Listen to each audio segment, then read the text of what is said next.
One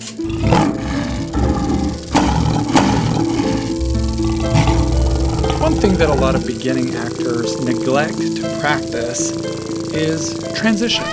If you're kind of just starting out in acting, you might think that you need to spend a lot of time rehearsing your lines and practicing your dance moves or your music and practicing your emotions and what to do with your hands and things like that. But there's something that beginning actors often neglect, and sometimes experienced actors, and that is their transitions. And I'm particularly talking about emotional transitions. Any well-rounded character is going to transition through a lot of little changes throughout a script.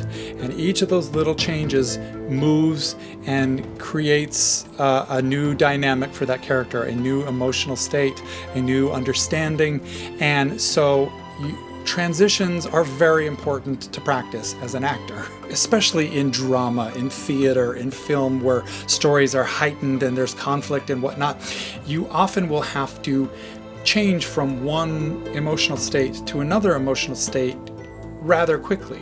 That can be, you could be happy and then you could get some bad news and suddenly be in tears. You could be full of rage and suddenly notice something and become a little softer.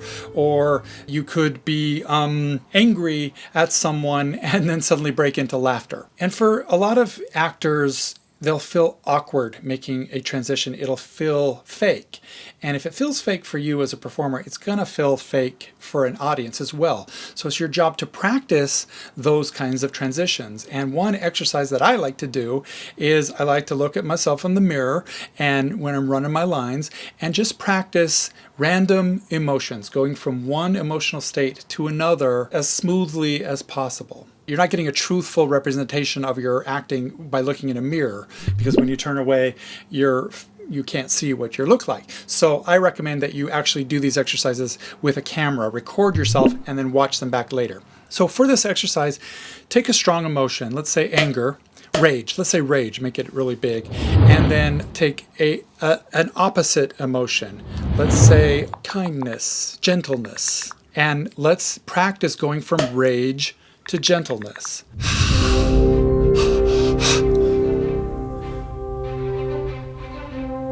What does it take to make a transition convincing? Well, it takes the motivation for the transition. You need to know why your character is transitioning from rage to gentleness or from anger to laughing.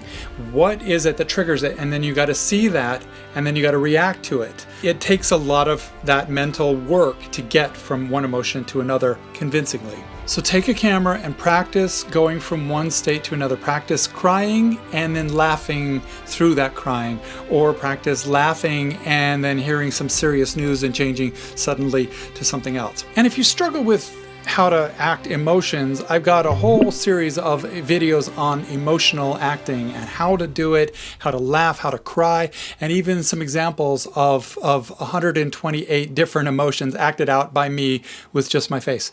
So check out that playlist, which is on your screen, or it's down in the description below. Now there's a couple other transitions that you should practice. Practice stillness, complete stillness into action. For instance, if you're rising out of your chair to cross the room and pick up something, you want to practice getting from that still state into the motivated state of moving across the room.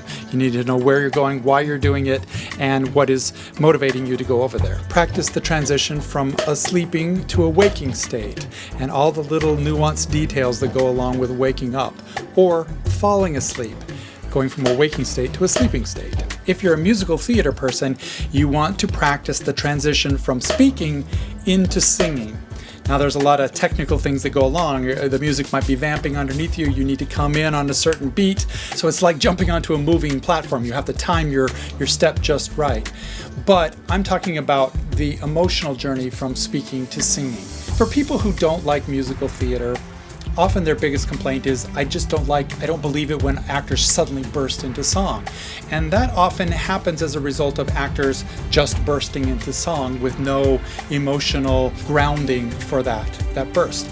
I had an acting teacher tell me that in a musical, the song represents a heightened emotion that can only be expressed through song. So you have to get your character to a state where their emotion, whatever it happens to be, whatever the emotional platform of that song is, you need to reach to a point where you have no choice but to sing.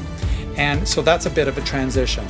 But also sometimes your words will be kind of talky at first and then we'll go into a melody. So you want to practice making that transition as well. Dancers will be familiar with transitioning from one position to another, one dance step to another, and how you can make those transitions more sharp, focused, elegant, whatever the dance calls for. Moving through one position to another is a form of transition, right? One transition you might want to take is the transition into becoming an augmented actor. And one way to transition into that is to buy an augmented actor t-shirt. If you buy one of these shirts, you're really helping keep this channel alive and keep me fed. And it also shows that you are an augmented actor to the rest of the world, which is really great.